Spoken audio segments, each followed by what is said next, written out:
কথাই জেনে রাখো যে আমার ভক্ত কখনো বিনষ্ট হয় না।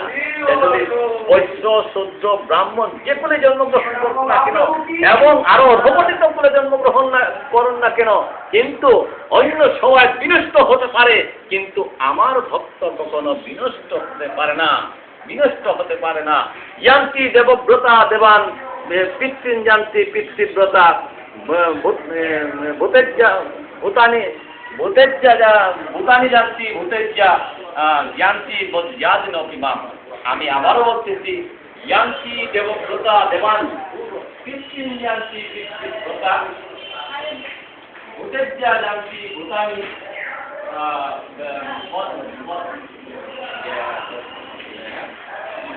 আবার ওই শ্লোকটা আমি বলছি যে ইয়ান্তি দেবব্রতা দেবান পিতৃন যান্তি পিতৃব্রতা ভূতেজ্জা যান্তি ভূতানি যান্তি মজ্জাদিনপিমা।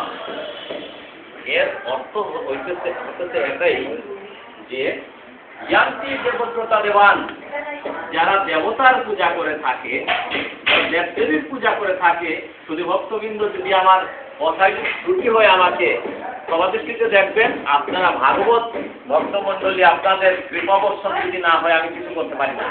এখানে ইয়ান্তি দেবব্রতা দেবান, যারা দেবদেবীর উপাসনা করে তারা দেবলোক প্রাপ্তি হয়। এরপর পিতৃন যান্তি পিতৃব্রতা, যারা পিতৃলোকের পূজা করে তারা পিতৃলোক প্রাপ্তি হয়। ভূতেজ্জা যান্তি ভূতানি না ভূতানি যান্তি ভূতেজ্জা, যারা ভূতলোকের উপাসনা করে তারা ভূতলোক প্রাপ্ত হয়।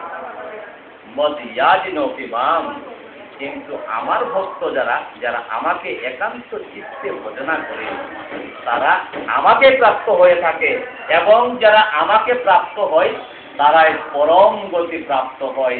আর এতে কোনো সন্দেহ নাই, সংকোচ নাই, দ্বিতীয় কোনো কথা হতে পারে না। শুধু ভক্তবৃন্দ, সুন্দর কথা এখানে বলা হয়েছে যে হ্যাঁ, আমরা সব কিছু করতে পারি, আমরা সমস্ত কিছু আমরা করতে পারি। কেননা দেবতারা ভগবানের এক একটি বিভূতি শক্তি। আমরা ভগবানের বিভূতিকে আমরা অবহেলা করতে পারি না। অবশ্যই আমরা ভগবানের বিভূতিকে শক্তিকে আমরা আরাধনা করব, ভজনা করব, সব কিছুই করব।